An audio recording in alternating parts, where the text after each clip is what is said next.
Iranians have their own unofficial national anthem, Ey Iran, that glorifies the motherland and veils the inglorious truth. O Iran, you frontier of gems, O your earth, the fountainhead of art, tell me what can I do without your love? We are the gems of this motherland, though her bosom is wounded and her broken arms cannot embrace us.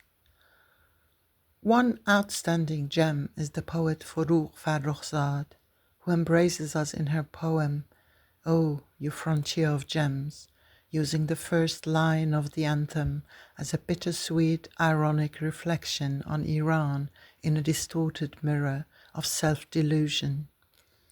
Nevertheless, as a fountainhead of Iranian women's poetry, the poet left us, her free spirit as a guiding light, along with the meaning of her name, which is light and brightness. Still today, women, young and old, visit Forough's tomb, sit there and recite her poetry as if drinking from the ancient wine of our history to find solace for incurable wounds. Forough's poem is in her fourth collection, A Rebirth, published 1963. I have rarely heard such polyphony in poetry, and within this polyphony can be heard individual voices of generations of women, not only my mothers and grandmothers, but also those born before them and after myself. She prompts us to dig into the nature of Iranian identity. It begins like this. Oh, you frontier of gems, ey marz porgohar, I have won. I got myself registered. I've adorned myself with a name on an identity card, and my life is now defined by a number. Well then, long live 6, 7, 8, resident of Tehran, as issued by Precinct 5. Forough's distorted mirror reflects the social control in her own time while being prescient about ours. She evokes Iran's earth, the fountainhead of art, as the dust of cow dung and the smell of garbage and urine, breathing it 678 times deeply into her lungs. Such realities have never ceased to exist, but are augmented today by the haze-filled air that frequently forces the authorities to impose lockdowns. Maybe Iranians use more veiled metaphors in their colloquial conversations than people in other cultures. The social and political air chokes us. The hangman's rope strangles us if we speak out. We have a word for this, khafegan, encompassing all forms of oppression and suffocation. Forough was born into an era of pseudo-freedom for women following centuries that formed and cemented misogyny as a form of backwardness in Iran. She was not forced into a chador, the Iranian veil, or even a headscarf, but she had to undergo all the other traditional and religious humiliations women were exposed to back then and are still now, after the 1979 revolution introduced compulsory veiling. Forced into marriage at a young age, she believed hers was to be a love marriage, but soon had to understand that marriage in Iran has little to do with the expectation of mutual happiness. For Iranian society and her own parents, Forough's rebellious nature made her an indecent woman whose child had to be taken away from her. Poetry was all she had left to survive the darkness floating over a solitary existence. Poetry and the rudiments of an official freedom prescribed by order of a new king. I was a free child who grew into a free woman, bypassing all of the humiliations of enforced marriage and those other traditions which continued in spite of any official freedom. But a single experience with an Iranian woman in Germany who measured me up as a possible match for her son made me explode with outrage. I was only 16 and had not expected this could happen to me. With Iran now forced back to an era before Reza Shah's gift of freedom, those who take to the streets to challenge the regime, as well as those who only quietly observe, have to dismantle the illusions of our past to see and understand what has gone wrong. Throughout our history, protesters have repeatedly been defeated and sent back to the start as if we were playing a board game. I can only diagnose the past and present ills of my motherland by turning over in my mind its many layers of poetry. I was born into an era when my motherland was literally governed by poetry in education, cultural life, and politics. And as a poet's daughter, I was absorbed by poetry at home too. This is how I came to perceive Forough as the avant-garde archetype of a true Iranian hero. My maternal grandfather, a military official, did his best to implement the official freedom for women in backward rural areas, though he only knew the authoritarian way. Often employed to govern such rural places, he forced my mother, when she was still a little girl, not only to dress in shorts, but also to cycle around the village.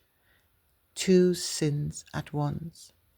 Anonymous figures threatened to cut my mother into pieces. But that was even more reason for the general to challenge the cowards, saying people who write anonymous letters don't have the courage to act. He wanted, by continuing the provocation, to find and arrest them in the name of the new official freedom. My mother, baptized as a little girl in this fear of death, grew into the bravest woman I have ever met. She was 20 when Forough died in a car accident at the age of 32. I am now looking at my mother's copy of A Rebirth, 8th edition, published 1975. And I look at the poems she marked with an X as I think about what she taught me. Her last words to me were, "There is a giant in you and a weakling.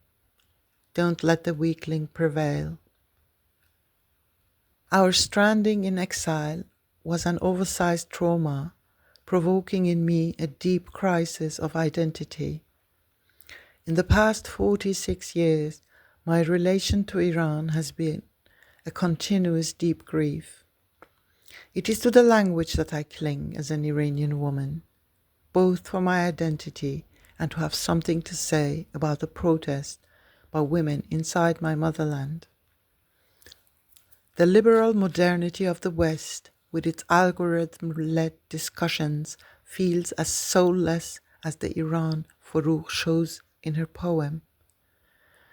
Perhaps we are only halfway free, though like orphans in need of our mother, in my case, of a motherland. And if my thinking about Iran sometimes seems disheveled, it may be because the etymology of that word traces back to bareheaded and unkempt, revealing to me that my emotions about my motherland are a mess. Disheveled or confused is the translation of the Persian word parishan, which literally means having a fairy on your shoulder. The Welsh understand my concept. Maybe this fairy on my shoulder, one who tussles my hair, is Forough, or my father the poet, or my mother who has just left this world.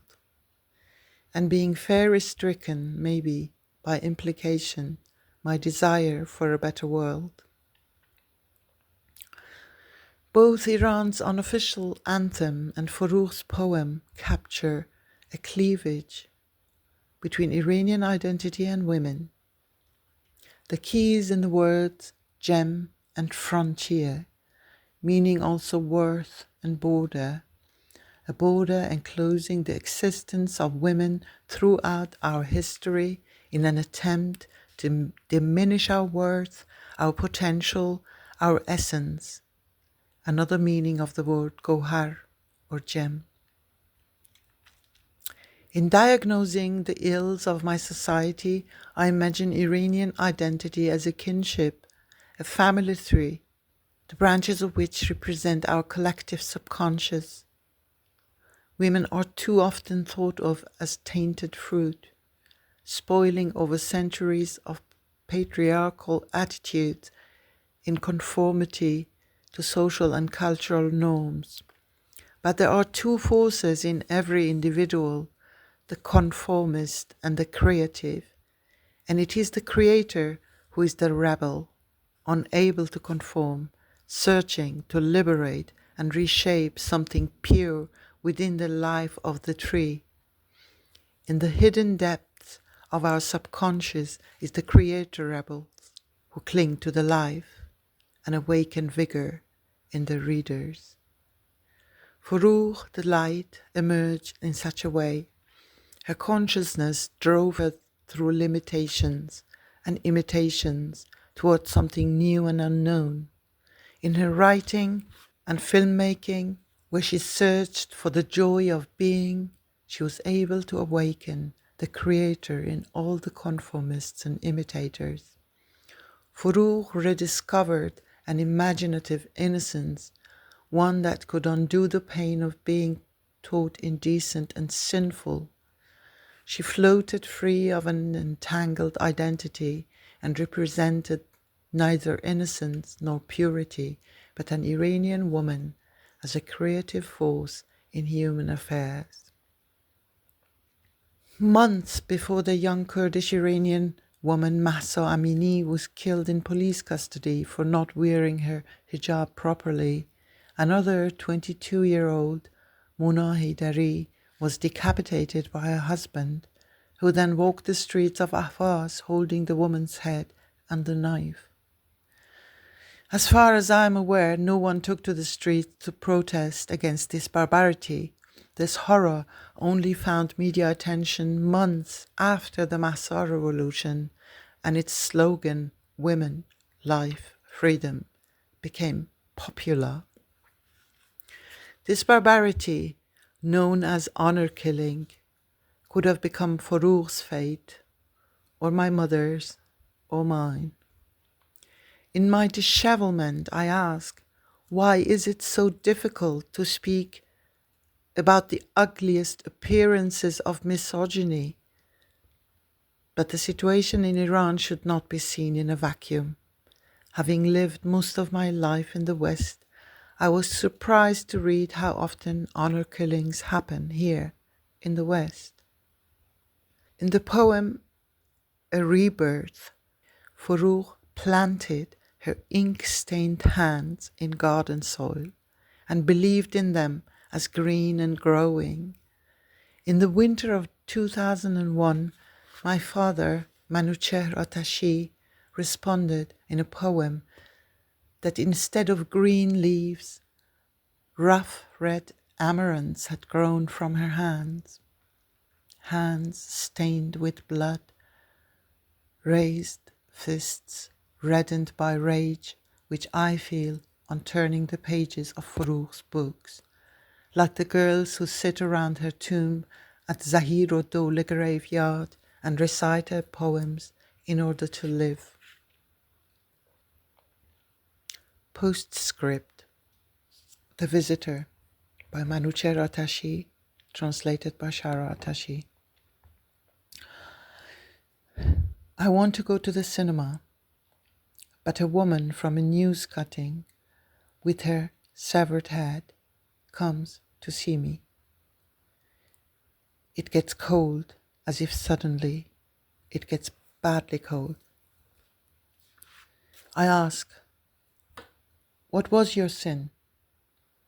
Was it love? She says no, the knife of hate. I say, shall we go to the cinema? Going for what? Says the woman with the severed head from the news cutting. When it turns so cold, neither will anyone fight, nor will anyone fall in love, nor will anyone go to the cinema. The woman from the news cutting, with her head severed from the neck, sleeps by my side. Tehran, 29th of the month day, 1379 Jalali calendar, equal to 18th January 2001.